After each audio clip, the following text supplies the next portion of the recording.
So we have to find electric potential due to this charge Q at a distance R, where the point P is located. So the formula to find the potential is, potential difference is W upon Q naught, where Q naught is test charge. And what is W? Potential difference is defined as work done per unit charge of test charge when test charge is taken from infinity to this point slowly. Charge, and W is the amount of work done to bring test charge Q naught from infinity to that point with constant velocity. Means whenever you need to find potential, you have to select a test charge, and that test charge is taken from infinity to that point very slowly with constant velocity. Means acceleration must not be produced, acceleration produced नहीं होना चाहिए। क्या मेरा बात समझ में आया?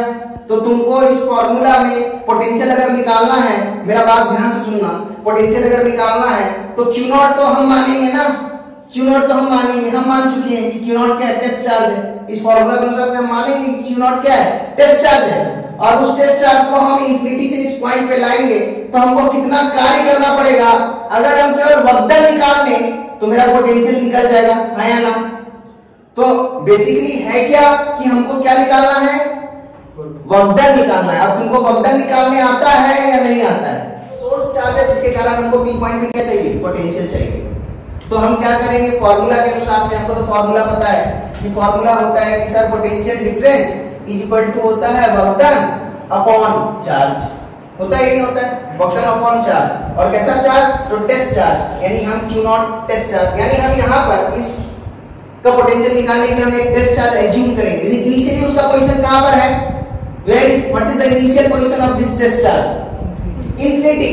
सो हम मान लिए कि ये वाला पोजीशन जो है वो इंफिनिटी है, ये वाला पोजीशन क्या है, इंफिनिटी है, और यहाँ पर टेस्ट चार्ज रखा हुआ है Q not, this is the test charge, test charge.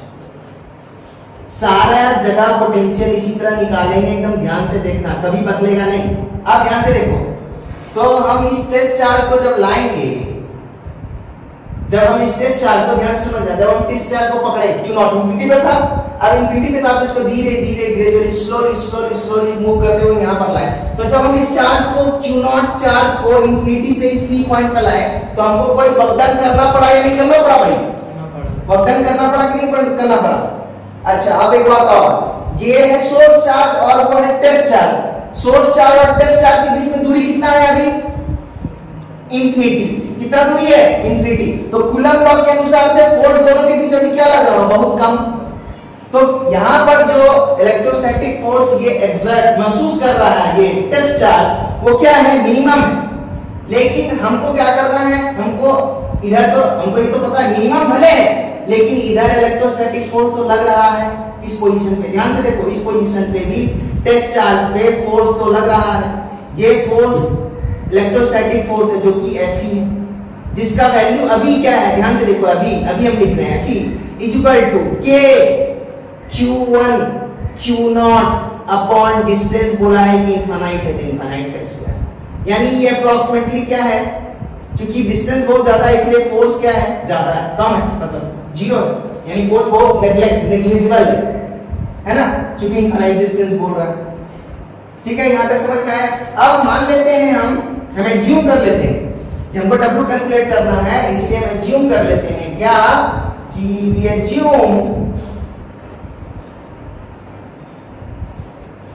we assume that charge Q naught is already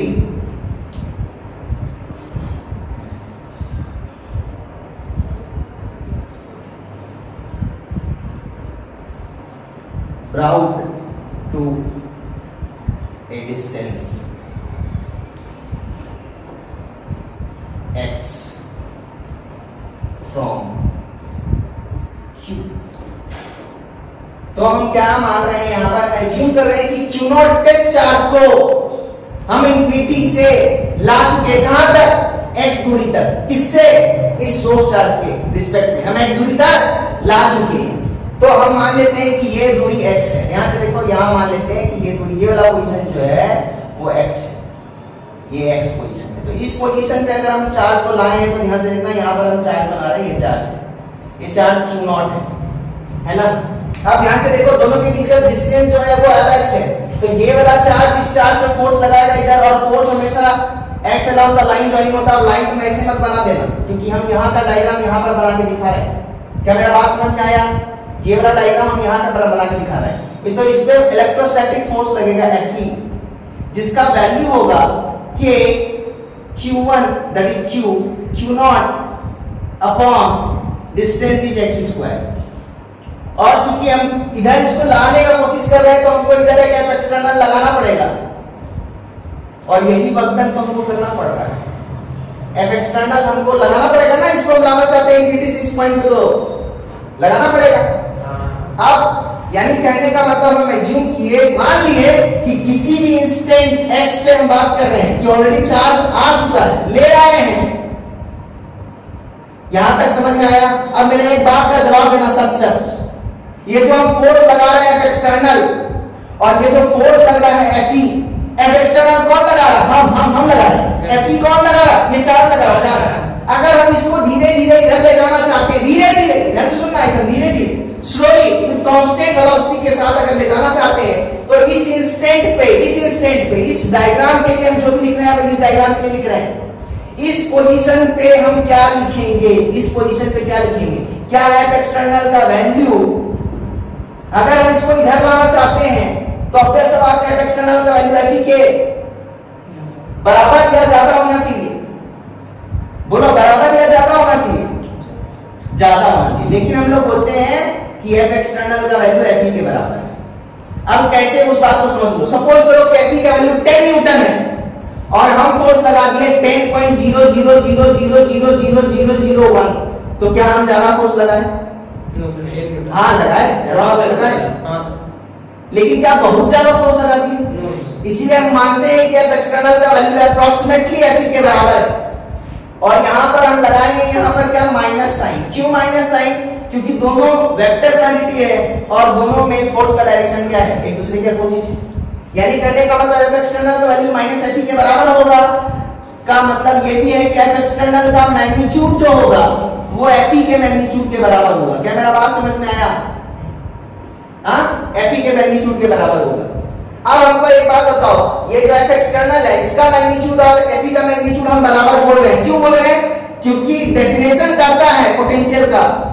the definition of potential says that you need to bring charge, test charge Q0 from infinity to this point with constant velocity. That's why I assumed the magnitude of F external is approximately equal to the magnitude of electrostatic force exerted by this source charge. समझ में आया मेरा बात? हाँ?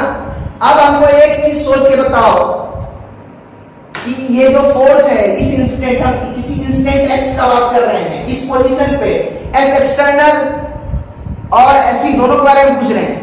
Variable है या constant है? Fe या F एक्सटर्नल वेरिएबल है या कांस्टेंट है? फोर्स वेरिएबल है या कांस्टेंट है? द Fe और F एक्सटर्नल इज कांस्टेंट और नॉट? वेरिएबल है। कांस्टेंट या वेरिएबल? सचिन, कांस्टेंट या वेरिएबल? क्या चीज सर? कहां था जब पूछ रहे थे? तो पहले तो विद्यार्थी की तरह बैठो। हाँ, हम पूछ रहे हैं कि इस इंस्टेंट का बात कर रहे हैं, इस इंस्टेंट का। इस इंस्टेंट पे एक्सटर्नल का वैल्यू Fe के बराबर है ना? और डायरेक्शन में अपोजिट है। हम बोल रहे हैं कि ये फोर्स कांस्टेंट है या वेरिएबल है? सर वो फोर्स सर वेरिएबल है। क्यों? क्योंकि x उसमें दिख रहा है। K तो कांस्टेंट है, Q भी कांस्टेंट है, Q0 भी कांस्टेंट है, लेकिन x वेरिएबल है। क्यों? क्योंकि हम इस पोजीशन का बात किए हैं। अगर ये पोजीशन यहां आ जाएगा तो x का वैल्यू चेंज हो जाएगा ना। अभी x का वैल्यू ये है, ध्यान से देखो, अभी x का वैल्यू ये है, यहां से यहां तक अभी x है, यहां से यहां तक अभी x है। यानी फोर्स तुम्हारा क्या है भैया? वेरिएबल है। यानी ये जो फोर्स है, ये फोर्स वेरिएबल है। कैसा फोर्स है? वेरिएबल फोर्स है। ये फोर्स क्या है, वेरिएबल है या नहीं। तो अब मेरा सवाल का जवाब देना ध्यान से, यानी हम जो फोर्स लगा रहे हैं, अगर F वेरिएबल है, इसका मतलब हम जो फोर्स लगा रहे हैं वो भी क्या है, तो work done by variable force आप लोग को आता है या नहीं आता है? Work done by variable force, how to find work done by variable force, आता है या नहीं आता है? नहीं आता है, ठीक। तो ध्यान से देखो, इस इंस्टेंट पे हम मान लिए यहां तक कहीं कोई दिक्कत नहीं है। अच्छा, यहां तक अगर कोई दिक्कत नहीं है, ध्यान से देखो, अब हम बता रहे हैं, since this force is equal to negative of this force and this force is variable, that's why F external is also variable.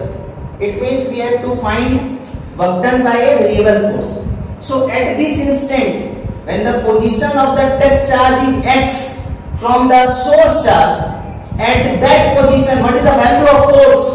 What is the value of force at instant, at any instant x, at any instant x. So this is the position x. At this position, the F external, magnitude of F external is equal to magnitude of Fe, yes or no? And this force Fe is nothing but K Q naught upon x square. So if we displace this charge Q naught to a distance dx, and the direction of dx is this, and the force is what? F external. Force is F external. This is F external. This is the work done by us.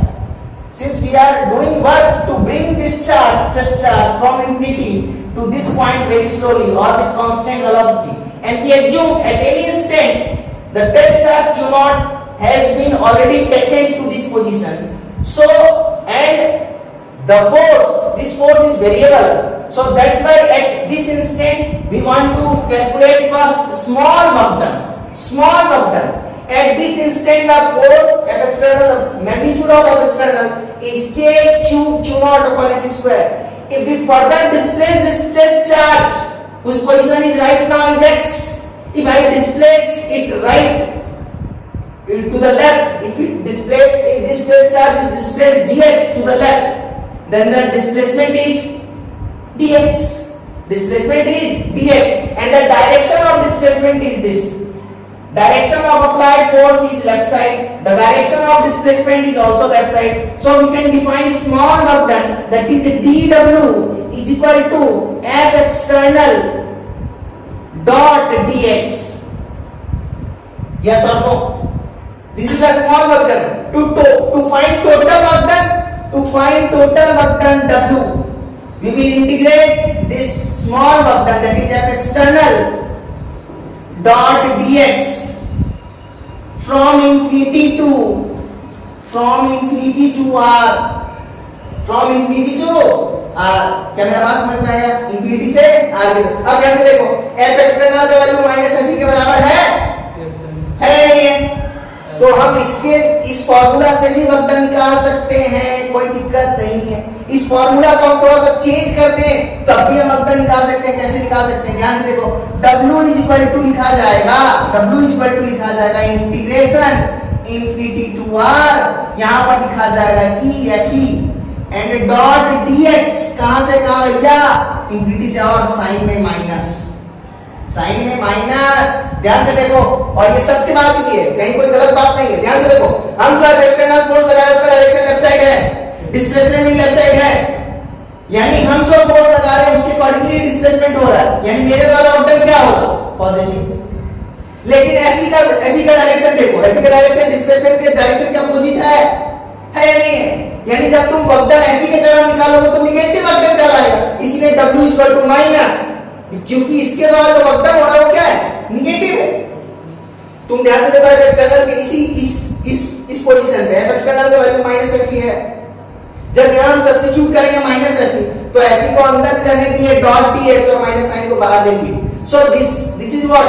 This is the negative work done by conservative force to bring the test charge from infinity to that point with constant velocity. And this is what? This is the work done by, this is the positive work done by external force to bring the test charge Q naught from infinity to that point with constant velocity. So using these two formula we can find work done. We can find work done, and I derived this formula from basics. From basics. अब अगर तुमको इतना करने के बाद भी अगर नहीं आता है तो फिर हम कुछ नहीं कर सकते। क्या मेरा बात समझ में आया? अब कुछ नहीं करेंगे, या तो वो फॉर्मूला यूज करेंगे या तो ये फॉर्मूला यूज करेंगे, और उसके बाद क्या कर देंगे, V = W/Q0 में चुपचाप पुट कर देंगे। इस वाले इक्वेशन में इसका वैल्यू निकाल के यहाँ डाल देंगे तो पोटेंशियल आ जाएगा आपको। क्यों? ध्यान से देखो यहाँ, this is the position x जहां पर हम Q0 चार्ज को ऑलरेडी ला चुके हैं, और इस Q0 चार्ज में जो फोर्स लग रहा है ना इस इंस्टेंट पे, इधर लग रहा है Fe जिसका वैल्यू है K capital Q small Q0/x², और इधर हम F एक्सटर्नल लगा रहे हैं क्योंकि हमको इस चार्ज को लाना है इन्फिनिटी से इस पॉइंट पे, और हम यहाँ पर सब कुछ तुमको बता दिए। तो हम जो फॉर्मूला निकाले, ध्यान से देखो, स्मॉल वर्क डन पहले ले गए, स्मॉल वर्क डन dw निकाले, है ना। तो dw अपना क्या आया था, अपना dw आया था dw = F external dot dx। ठीक है, ध्यान से देखो, या हम लिख सकते हैं इसी एक्सप्रेशन को हम यहाँ पर लिख देते हैं, या इसके जगह पर अगर हम लिखें F एक्सटर्नल और Fe को अगर हम देखें तो F एक्सटर्नल जो है वो Fe के अपोजिट है, इसीलिए लिखा जाएगा -Fe। तो ये वेक्टर का तुमको ज्ञान है या नहीं है उससे पता चलेगा। So this is equal to Fe, है ना, ये Fe है, तो ये पॉइंट इन्फिनिटी है। तो यहाँ पर हम F एक्सटर्नल के जगह पर -Fe पुट कर सकते हैं, तो मेरा जो एक्सप्रेशन आ जाएगा, स्मॉल वर्क डन का जो एक्सप्रेशन आ जाएगा वो -Fe डॉट dx आ जाएगा। और अगर हमको टोटल वर्क डन निकालना है तो इंटीग्रेट करना पड़ेगा, तो total work done equal to हो जाएगा integration infinity to r F external dot dx। और अगर हम ये वाला एक्सप्रेशन लिखें तो इसके लिए हो जाएगा माइनस बाहर चला जाएगा, integration infinity to r F external dot dx।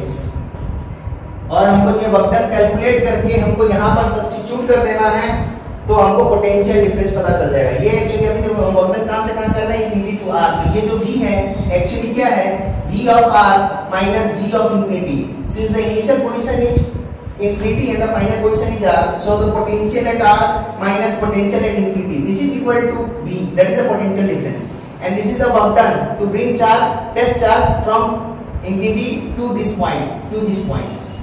यहाँ तक समझ में आया? अब ध्यान से देखना, अब हम तुम लोग से पूछ रहे हैं एक बात, क्या तुम लोग को A डॉट B का फॉर्मूला पता है? A डॉट B का फॉर्मूला, डॉट प्रोडक्ट तो होता है mod of A mod of B into cos theta, होता है नहीं होता है? अब ध्यान से देखना, हम कुछ नहीं, हम दोनों में कैलकुलेशन करके तुमको दिखा रहे हैं, ध्यान से देखना। तो हम लिख रहे हैं W work done equal to integration infinity to r F external का मॉड, F एक्सटर्नल का वैल्यू किसके बराबर, -Fe के बराबर है। तो यहाँ पर लिखेंगे हम इसका वैल्यू ये है, यहाँ पर लिखेंगे -K Q0/x², और इसका मैग्नीट्यूड लेंगे तो प्लस आ जाएगा ना, तो ये हो जाएगा K Q0/x², और इसको लिखा जाएगा मॉड ऑफ dx, यही ना, मॉड ऑफ F एक्सटर्नल लिख दिए, कोई दिक्कत नहीं, मॉड ऑफ dx अभी नहीं लिखे। अब ध्यान से देखो, ये फोर्स लेफ्ट डायरेक्शन में लग रहा है और डिस्प्लेसमेंट भी क्या हो रहा है, लेफ्ट ही डायरेक्शन में हो रहा है, डिस्प्लेसमेंट का डायरेक्शन भी क्या है, लेफ्ट ही है। तो दोनों के बीच एंगल कितना है, 0 है, तो यहाँ पर लिखेंगे हम cos 0, और यहाँ जो हम दिए हैं इसके लिए हम कर रहे हैं, ये ऑब्लिक साइन दिए इसके लिए अगर हम लिखते हैं तो ध्यान से देखो, लिखते -इन्फिनिटी से r Fe का मैग्नीट्यूड, तो Fe का मैग्नीट्यूड तो यही है K Q0/x², और फिर से हम लिखेंगे मॉड dx। लेकिन एक यहाँ चेंजेस है भैया, क्या, फोर्स Fe का डायरेक्शन इधर है और डिस्प्लेसमेंट का डायरेक्शन इधर है, यानी एंगल 180 बन रहा है। सो यहाँ पर हम लिखेंगे cos 180 डिग्री। क्या मेरा बात समझ में आया? कोई दिक्कत नहीं। अब ध्यान से देखना, dx क्या था, ध्यान से देखो, वहां हम दिखा रहे हैं dx क्या है भैया, dx का मतलब यही नहीं कि x final minus x initial, x final minus x initial. ध्यान से देखो, ये वाला पोजीशन पहले x था, और मान लेते हैं कि डिस्प्लेसमेंट यहां से यहां तक हुआ, ये dx है, ये पहले था x, जब ये dx डिस्प्लेस किया तो ये वाला डिस्टेंस कितना हो गया, पहले यहां से यहां तक का डिस्टेंस जो था वो x था, जब ये dx चल गया तो यहां से यहां तक का डिस्टेंस कितना हो गया? तो भैया यहां से यहां तक का डिस्टेंस x माइनस dx हो गया। तो डिस्प्लेसमेंट क्या होता है? What is displacement? Displacement is change in position vector, and change in position vector means final position vector minus initial position vector. What is the final position vector? Final position vector is x minus dx. What is initial position vector? X. So when you will find dx, so dx is equal to what? Dx is equal to, you will write x minus dx and minus of x. So this minus x and this plus x is cancelled out. So dx is what?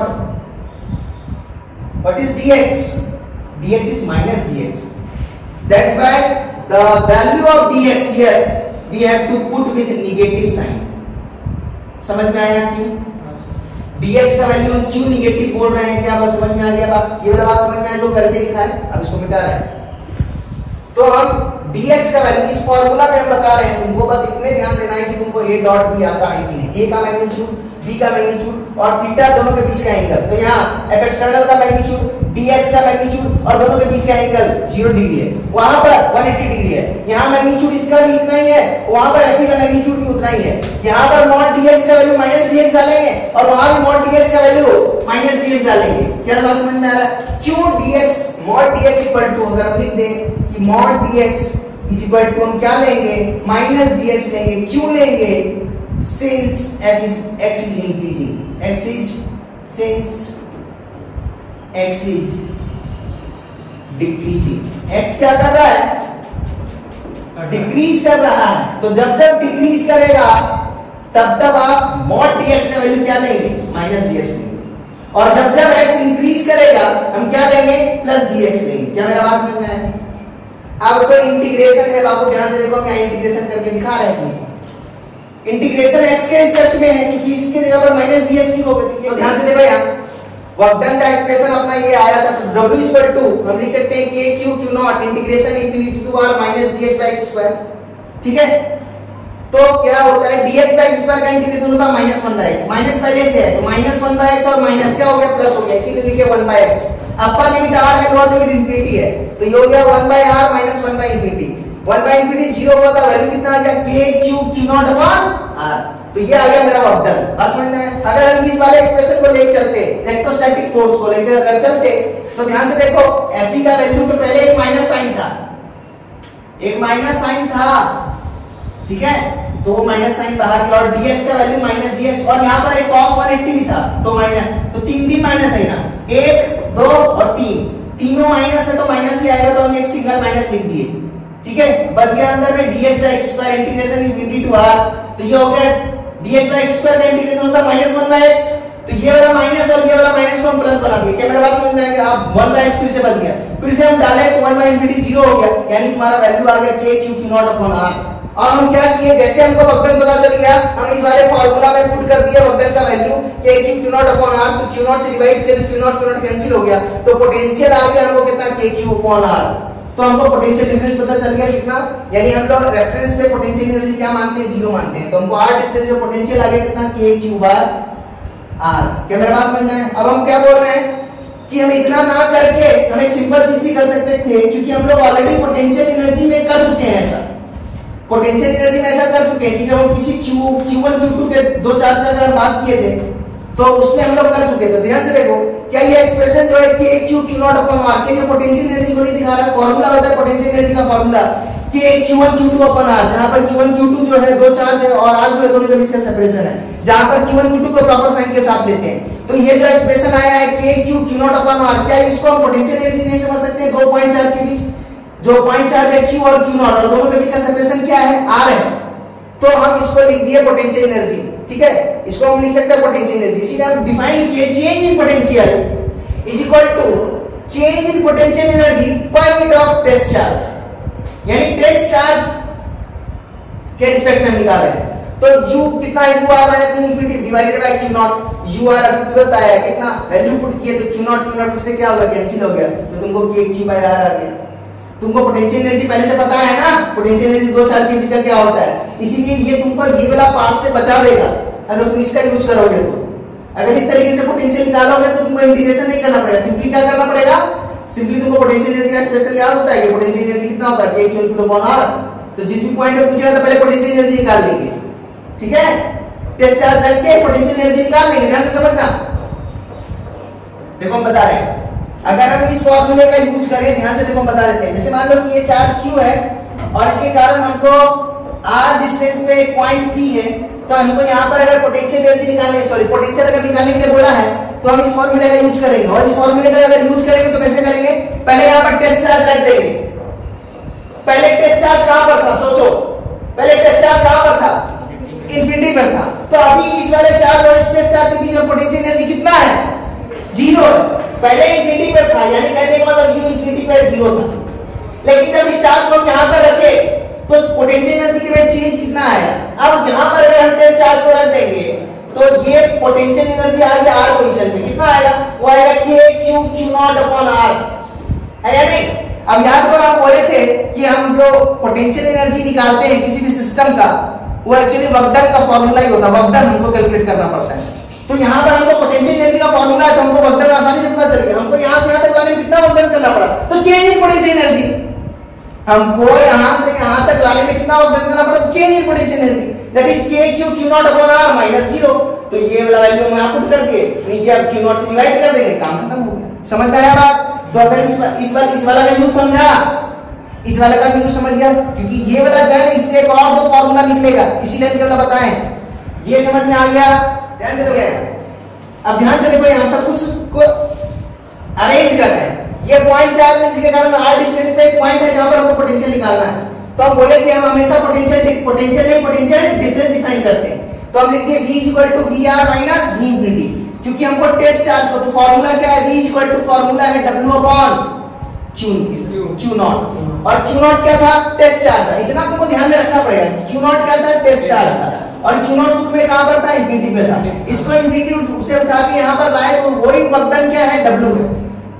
समझ में आ गया बात। अब w निकालने का दो तरीका, ध्यान से देखो। अब w निकालने का दो तरीका है। एक तो ये कि आप w = लिखिए इंटीग्रेशन इंफिनिटी से r f external dx। आप एक्सटर्नल फोर्स के कारण वर्क डन निकाल सकते हैं, या आप वर्क डन जो है वो Fe के कारण निकालिए, कंजर्वेटिव फोर्स के कारण, दिया माइनस साइन, क्योंकि इसके द्वारा वर्क डन नेगेटिव और उसके द्वारा वर्क डन क्या है, पॉजिटिव। यहां बात समझ में आया। हाँ, तो v = w/q, जहां पर w का वैल्यू हम ये भी लिख सकते हैं, ये भी लिख सकते हैं, लेकिन हम बता रहे हैं तो ये दोनों फार्मूला से अपना फार्मूला, अपना जो आंसर है वो आ गया, v = क्या आया, vr - v इंफिनिटी = w/q0। तो हम हमेशा इस चीज को फॉलो करेंगे, ध्यान से समझना, हम हमेशा इस वाले चीज को फॉलो करेंगे, कंजर्वेटिव, क्योंकि Fe जो है वो कंजर्वेटिव फोर्स है। w की जगह पर हम लिख सकते हैं माइनस इंटीग्रेशन इंफिनिटी से r Fe.dx divided by q0।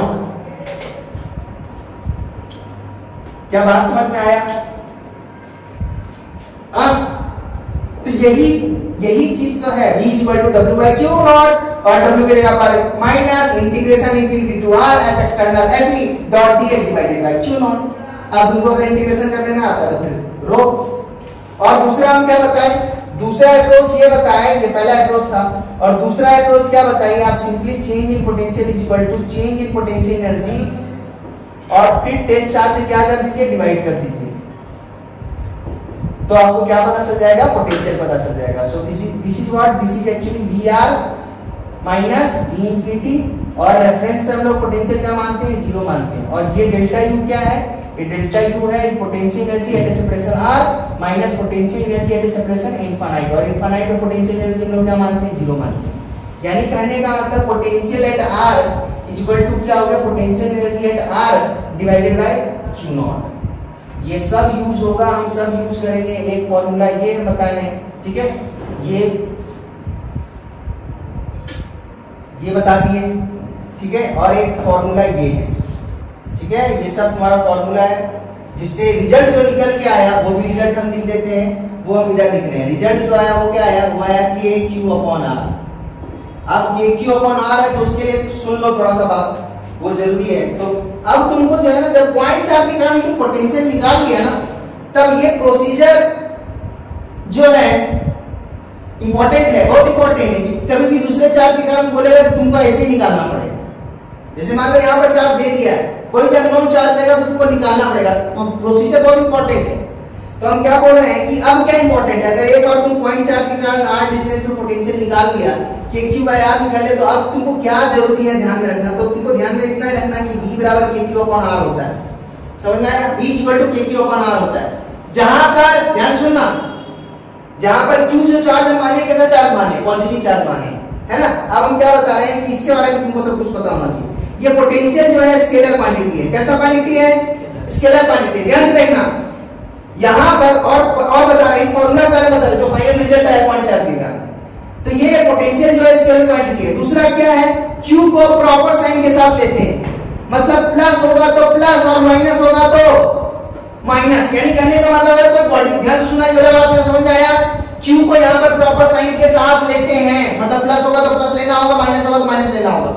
अब मेरा एक बात बताओ कि मान लो कि ये कंडक्टर है और इसमें टोटल नेगेटिव चार्ज है, तो इसके सरफेस में कितना पोटेंशियल होगा, पॉजिटिव होगा नेगेटिव होगा? नेगेटिव होगा पोटेंशियल, क्योंकि ये नेगेटिव चार्ज है। यानी अगर कोई बॉडी नेगेटिवली चार्ज है तो डेफिनेटली उसके कारण पोटेंशियल क्या होगा, नेगेटिव आएगा।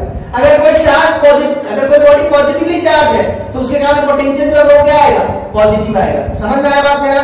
तो ये फाइनल एक्सप्रेशन आने के बाद तुमको ये दो बात ध्यान में रखना है कि v जो है स्केलर क्वांटिटी है और q को प्रॉपर साइन के साथ लेते हैं, मतलब प्लस होगा तो प्लस, माइनस होगा तो माइनस। और एक बात क्या ध्यान में रखना है, और एक बात ये ध्यान में रखना है कि v और r के बीच का जो ग्राफ होता है, पोटेंशियल डिफरेंस यानी पोटेंशियल वर्सेस डिस्टेंस का जो ग्राफ होता है, वो ध्यान से देखो। तो ये अगर k कांस्टेंट है, q कांस्टेंट है, किसी चार्ज के लिए अगर बात करें q कांस्टेंट, यानी v इनवर्सली प्रोपोर्शनल है 1/r के, यानी इसका ग्राफ ऐसा होता है। क्या मेरा बात समझ में आया? कल हम बताएंगे पोटेंशियल का रिलेशन इलेक्ट्रिक फील्ड के साथ, लेकिन यहां से ही आ जाएगा वो, ये जो हम बताए हैं यहां से ही हम तुमको कैलकुलेट करके दिखाएंगे। ध्यान से देखो, अभी बता देते हैं। क्या ये Fe है, ये Q0 है। हम बोलते हैं कि कोई कांस्टेंट टर्म रहता है तो उसको इंटीग्रेशन से बाहर ले जाते हैं, ले जाते हैं, तो ये 1/Q0 इंटीग्रेशन से बाहर में रहेगा। ये जो Q0 नीचे दिख रहा है, ऐसे सोच सकते हैं कि इंटीग्रेशन से बाहर वाला चीज था, यानी 1/Q0। तो हम इसको अंदर भी ले जा सकते हैं कि नहीं? अगर अंदर ले जाएंगे तो ध्यान से देखो यहाँ Q0 हो जाएगा, तो यहाँ वाला उड़ा देंगे। क्या मेरा बात समझ में आ रहा है? और ये फोर्स अपॉन चार्ज क्या कहलाता है? फील्ड। क्या कहलाता है? फील्ड। उड़ गया पेज।